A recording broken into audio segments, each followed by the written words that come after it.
నమస్కారం ప్రజలారా, ఈరోజు నా పుట్టినరోజు సందర్భంగా నాకు విషెస్ చెప్పినటువంటి వాళ్లకు, ఎవరైతే పుట్టినరోజు శుభాకాంక్షలు సీమరాజా అని అన్న అభిమానులు, అన్నని ప్రధానమంత్రిని చేయాలనుకునేటువంటి వాళ్ళందరూ కూడా నాకు వివిధ మాధ్యమాల ద్వారా సోషల్ మీడియా కానీ లేకుంటే మెసేజ్ల రూపంలో కానీ ఏదో ఒక రకంగా శుభాకాంక్షలు, పుట్టినరోజు శుభాకాంక్షలు సీమరాజా, మనం అన్నని ప్రధానమంత్రిని చేయాలా అని అన్న వాళ్ళందరికీ కూడా ప్రతి ఒక్కరికి పేరు పేరున ముందుగా ధన్యవాదాలు. ఎందుకంటే వాళ్ళ పేర్లన్నీ చదివి చెప్పాలంటే మరి మన జగనన్నకు ఉండేటువంటి అంత తేజస్సు, అంత తెలివితేటలు, అంత విషయ పరిజ్ఞానం మన దగ్గర లేదని అనుకుందాం. ఎందుకంటే శక్తి సామర్థ్యాలతో కూడినటువంటి పని అందరి పేర్లు చెప్పాలంటే, అందుకోసం అని చెప్పి అన్నను అభిమానించేటువంటి వ్యక్తులు, అన్నను ప్రధానమంత్రిని చేయాలనుకున్నటువంటి వ్యక్తులు సరే ప్రత్యక్షంగానో పరోక్షంగానో నన్ను తిట్టుకున్నా ఈరోజు సీమరాజా పుట్టినరోజుగిరా అని అనుకున్న వాళ్ళందరికీ కూడా నేను ధన్యవాదాలు తెలియజేసుకుంటా ఉన్నా. ఇక వీడియోలోకైనా పోతే, కొత్త సంవత్సరం వస్తుంది దగ్గరలో.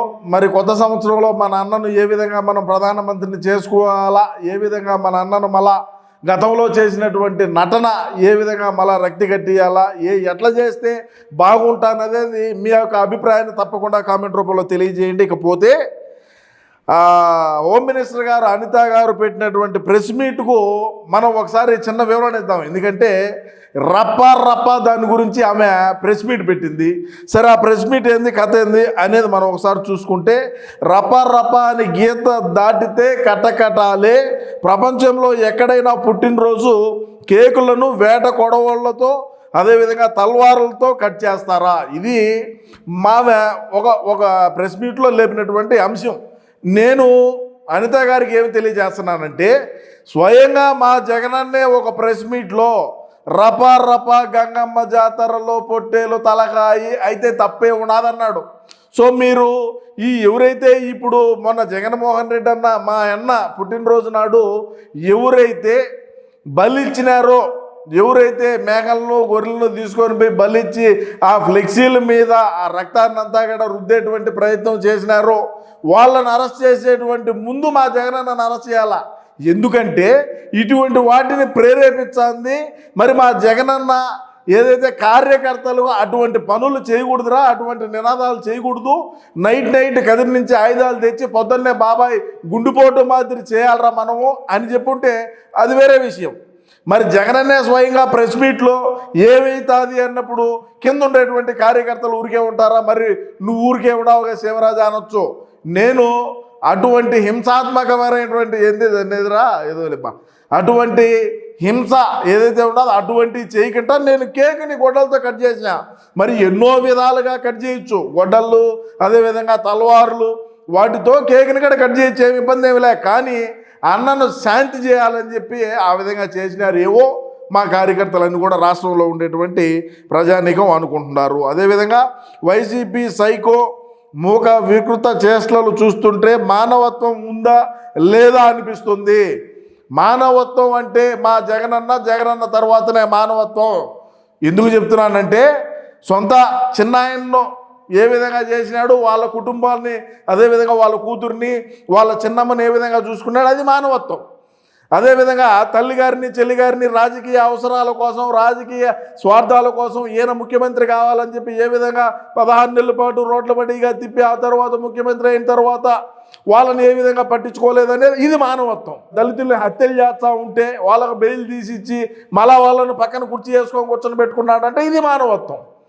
రాష్ట్రంలో ఉండేటువంటి మహిళలందరికీ సంపూర్ణ మద్యపాన నిషేధం చేస్తా, దశల వారీగా ప్రతి ఇంట్లో ప్రతి అక్క చెల్లెమ్మ బాగుండాలా అని చెప్పి అన్నారంటే అది మానవత్వం. సో ఇటువంటివన్నీ మా అన్న గురించి మానవత్వాల గురించి చెప్పుకుంటా పోతే కోకొల్లలు ఉన్నాయి. మరి జగనన్న ముందు పుట్టినాడా, మానవత్వం అనేది ముందు పుట్టిందా అనేది మీ యొక్క అమూల్యమైన అభిప్రాయాన్ని తప్పకుండా కామెంట్ రూపంలో అయితే తెలియజేయండి.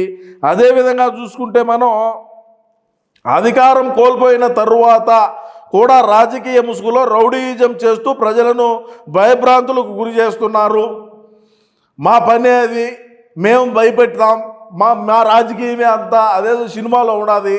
ఇది రియల్గా జరుగుతుంది. మరి అనిత గారు ఉన్నారు, మీరు అనిత గారు నేను ఒకటి తెలియజేస్తా ఉన్నా, మా జగనన్న ప్రేరేపించినటువంటి మాటలు ఇవి. జగన్మోహన్ రెడ్డి గారు బ్రహ్మాండంగా మీరు రప్ప అయితే ఏమి, రేపు నేను 2039లో అధికారంలోకి వచ్చితే మా కార్యకర్తలు కూడా చెప్తే వినేటువంటి రకంలో లేరు అని అన్నారు. అంటే ఇప్పుడే అంటే అధికారంలోకి రాలా, 11 సీట్లకు పడిపోయినాం. మరి 11 సీట్లు కానించి మనం మళ్ళీ పైకి లెగాల, పైకి లేచి 175 కొట్టాలా, ప్రధానమంత్రి కావాలంటే చాలా lengthy, it's very lengthy question.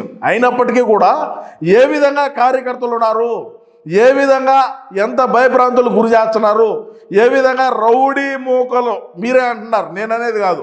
మా పార్టీలో ఉండే వాళ్ళం మేము ఎంత డెకాయిట్ అయినా, ఎర్రచందనం స్మగ్లర్ అయినా, ఇసుక స్మగ్లర్ అయినా, మైనింగ్ చేసేవాడైనా, ఎర్రచందనం అదేవిధంగా గంజాయి మటకాలు గుట్టకాలు ఎంత బఫూన్ గాడైనా సరే మా పార్టీ వాళ్ళని నేనేం అన్నాం.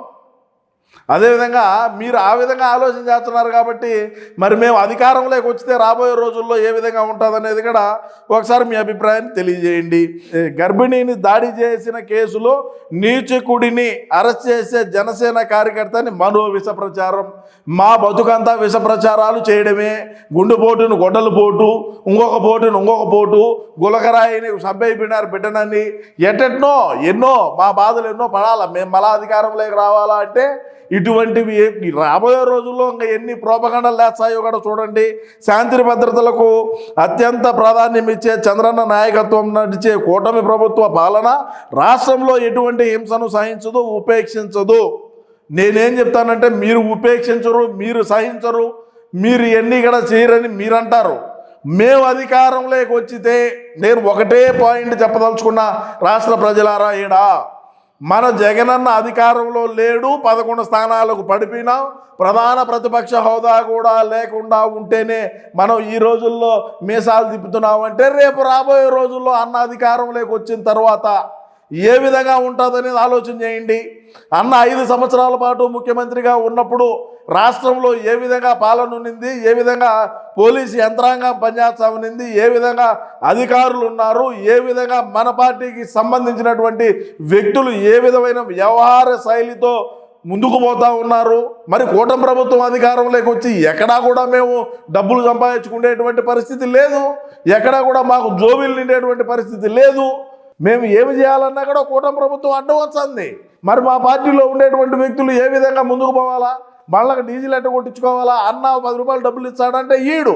మరి రౌడీ షీటర్లు కూడా గన్ లైసెన్సులు జారీ చేసి సెటిల్మెంట్లు చేసుకోండి బతకండ్రా అని చెప్పినటువంటి ఘనత చరిత్ర మన జగనన్నది. సో మనం జగనన్నను ఏదో ఒక రకంగా ఇప్పుడు కూటమి ప్రభుత్వంలో ఉండేటువంటి వ్యక్తులు పోలీసు యంత్రాంగం బ్రహ్మాండంగానే పనిచేస్తా ఉండదు, మనమే కాదండం లేదండి. మన పార్టీ నాయకులు బతికేదట అనేది పాయింట్. సో అనిత గారు ఏదో చెప్పింది బాగానే ఉండాలి. రేపు రాబోయే రోజుల్లో మేము అధికారంలోకి వచ్చితే వీటన్నిటికీ కూడా తప్పకుండా చర్యలకు ప్రతి చర్యలు ఎక్కువగానే ఉంటాయని చెప్పి మా పార్టీలో ఉండేటువంటి వ్యక్తులు, అదేవిధంగా అన్నను అభిమానించేటువంటి వ్యక్తులు అన్నే చెప్తాను. ఒక్క ఎవడో చెప్పేది ఏందని కూడా నేను ఈ సందర్భంగా తెలియజేసుకుంటూ, ఏది ఏమైనప్పటికీ కూడా రాష్ట్ర ప్రజలారా, ఈరోజు పుట్టినరోజు సందర్భంగా మీరు ఆశీర్వదించినటువంటి ఆశీర్వాదంలే తప్పకుండా మన అన్నను మళ్ళా ప్రధానమంత్రిని చేర్చాయి. అదేవిధంగా నాకు విశేష చెప్పినటువంటి ప్రతి ఒక్కరికి కూడా పేరు పేరున మరొకసారి ధన్యవాదాలు తెలియజేసుకుంటూ నమస్కారం.